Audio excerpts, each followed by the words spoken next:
Do you want to know how to make hot honey to make the best wings in your life? Hot, sweet, just like me. Watch this video and see how it's done.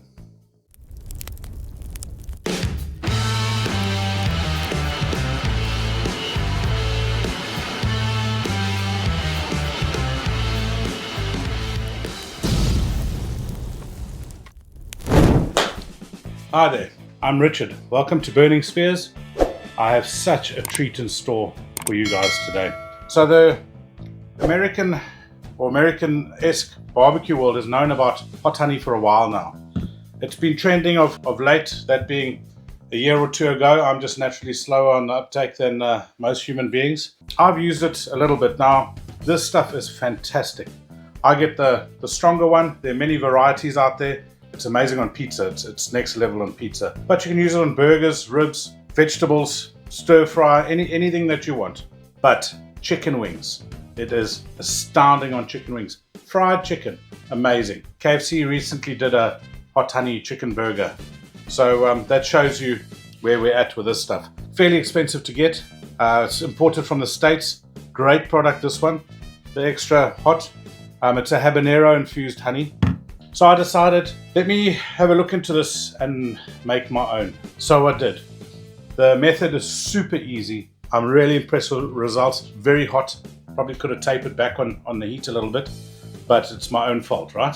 So I've just seasoned these chicken wings with fajita seasoning. You can use a chicken seasoning of your choice. Obviously, it mustn't be something that's going to fight too hard against that, because all you want on that crispy chicken with a bit of spice on it is sweet heat, and look forward to tasting them. Oh, and incidentally, not all of these chicken wings are going to be hot honey. I've got a couple of Angus and Oink sauces that I haven't tried before. They had a special on recently, so I bought them online. It's a cherry cola barbecue sauce and a Korean barbecue sauce. So I'll just show that in this footage as well as a bonus, and taste them live as well. But of course, the star of the show is the hot honey, and let's get it on. Hot honey is incredibly easy to make. Now you can use, it sort of traditionally started with jalapenos, and then of course heat lovers have put in things like habaneros, etc, etc. When my autumn harvest of peri peri bird's eye chilies comes to fruition, I'm going to do some experiments with that because of the floral flavor of the African bird's eye. I think it'll pair really well with honey and that banging heat, man. I think it should be a great combo. Anyway, so I really put myself out for this video. I hope you all appreciate it. I went to about 5 supermarkets, couldn't even find a scotch bonnet, let alone a habanero. So I eventually went to an Asian store quite a bit away, and you never really know what you're getting in the box of hot peppers. So I'll show you. We'll draw into the ingredients in a bit, but in the meantime, because I don't really know what we've got on the heat level, I'm going to have to taste this. So I'm going to try the sort of longer elongated ones, and then one of the more traditional, I don't know, habanero-esque types. Wish me luck.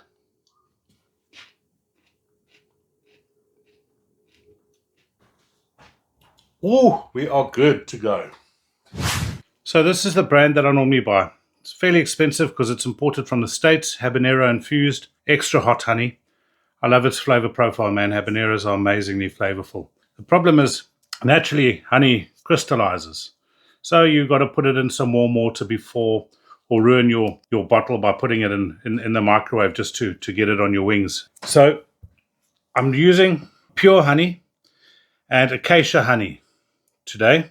Acacia honey has the greatest amount of trehalose, which is one of the disaccharides in sugar that, you know, the sort of sugary substances. Apparently, Acacia honey is one of the ones that takes the longest to set, to crystallize. So that's why I specifically went and got this honey. You could use any honey, just know that it is going to set at some stage. Then I'm used to habaneros basically looking like this. And I'm used to this sort of being the scotch bonnet style pepper. Scotch bonnets and habaneros are very close, almost similar to the same heat characteristics and almost the same flavor. Scotch bonnet being more Caribbean, habaneros more sort of Mexican. These ones are some sort of variant of both or each. There's this sort of shape. Now I've got a little over a cup. There's 340 mils there. Cup is 250. And generally you would want 2 per cup. So I like heat. So I would probably go 3 to 4 per cup. But then I've got almost another half, being the 340 mil, the difference of 90. So let's say that's a third. So I'm going to put 5 in. So I'm going to use 10 of these in the 2, which will give me 680 mils of hot honey, minus the wastage from sticking to all of these.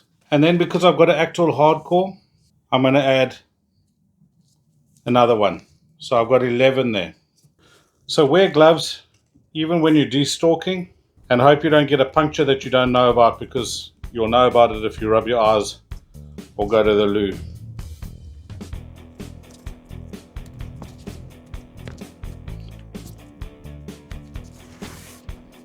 Now you could chop these up. I'm going to do them in sort of slices. I'll show you why later on. I'm going to reuse these slices.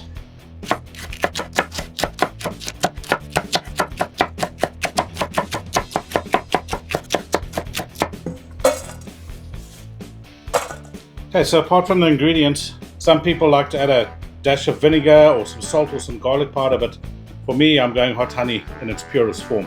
I'm not really looking forward to using an induction hob for this because of the intense central uneven heating that these things do, especially the cheap Chinese one that I got here. You're going to have a sieve to sieve these out into a nice glass jug, then a funnel to funnel into your container of choice. Simply for visual effect, I've gone with these horrible honey things. Got to really be sure that the honey is cool before I pour it into those.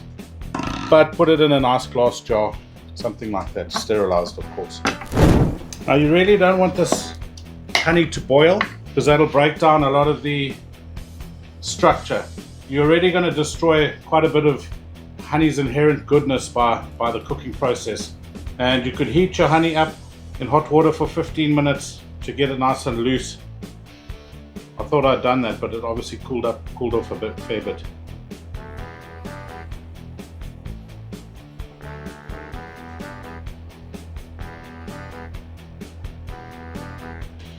Once your honey is started to warm through, in all of this lot goes to start the infusion process. Now I'm going to want to get it sort of like north of 80 degrees to and not go over 100 for these 5 minutes to get a good infusion rate happening, and then during the cooling process it'll infuse as well. Right, so I'm going to turn off and leave it to sit for like 5 minutes. Of course, inside, if it's cold outside, you don't want to be dropping this straight down so it's thick and unmanageable. I'm just going to take advantage of the time left to infuse a bit more.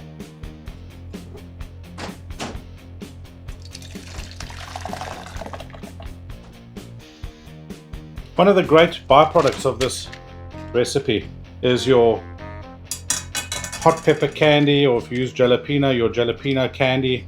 So these little bits that have been almost boiled in honey are great toppings for things like desserts, pizzas, anything.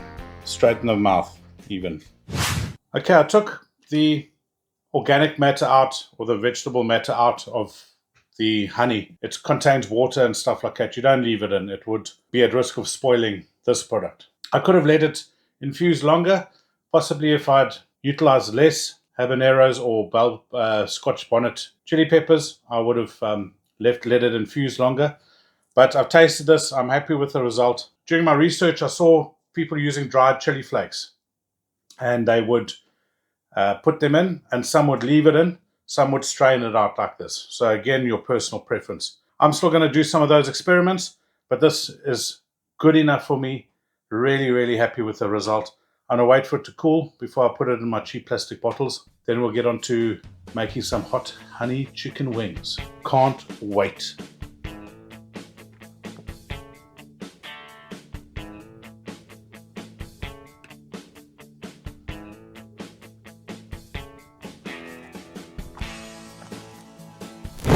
Okay, I've got a nice medium bed here with a hot edge. Now my aim is really to let this do the bulk of the cook and then just stay warm while I finish the wings off on that side. Then when I coat the wings on the grill, there won't be flames and burning sugar and stuff like that. So that's what I aim for. You could alternatively take them off, put them in a big bowl and toss them, which is probably a far more economical use of said hot honey as well.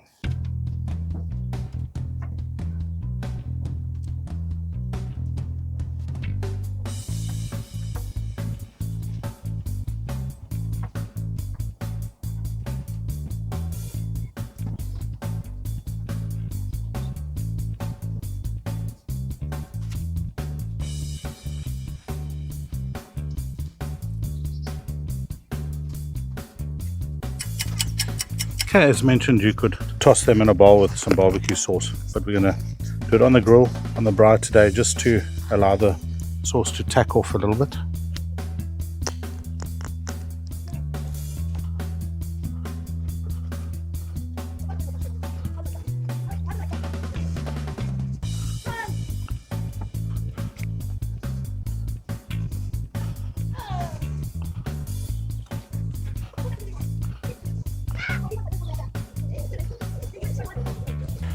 Now for the hot honey.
Right, that was a pretty cool video to make. Making hot honey turned out really good.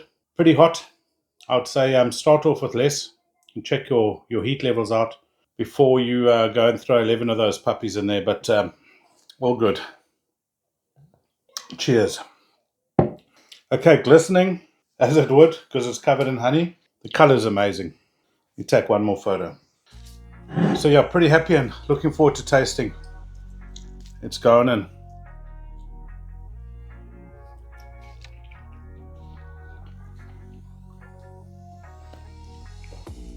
It's amazing. So I use a fajita spice, a seasoning on here, which has heat.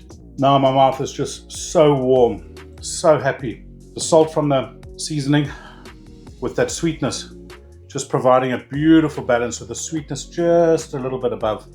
What a great thing. As you can see, it's easy to make. Very, very easy.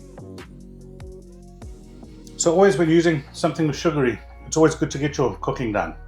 Then put it on. You can put it on right at the end, like I say, toss it or brush it like I did there. But you see how finicky that was. Probably what I should do is toss it and then put it back on the grill. But then you start damaging and stuff like that. So always put your sugar stuff on at the end. I did promise you that I would eat these little babies. So we got the Korean and we got the cherry cola. Let's take a dive in.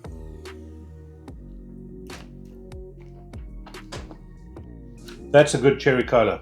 I normally use another brand, but this is Angus & Oink is phenomenal. Just beautiful. Now for the Korean.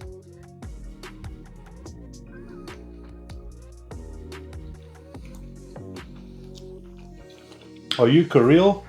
That's very good. Just when I thought I had my wing world sorted out, this all comes along. This really is a great life to live and to have. Making chicken wings, different flavored chicken wings, making your own hot honey. Real tough being me. I hope you enjoyed this video. It was great fun to make. great results. I'm pretty much over the moon, and I've still got a bottle of it left, so I can hit some more when I get back from Texas. So please like and subscribe if you like this video, and I hope it gave you something different. Certainly as a South African who maybe isn't as closely following the American barbecue-esque scene, I hope you try this. It's worth it. Give it a go and your family will love it. All right, thank you, and without any further ado, that's it.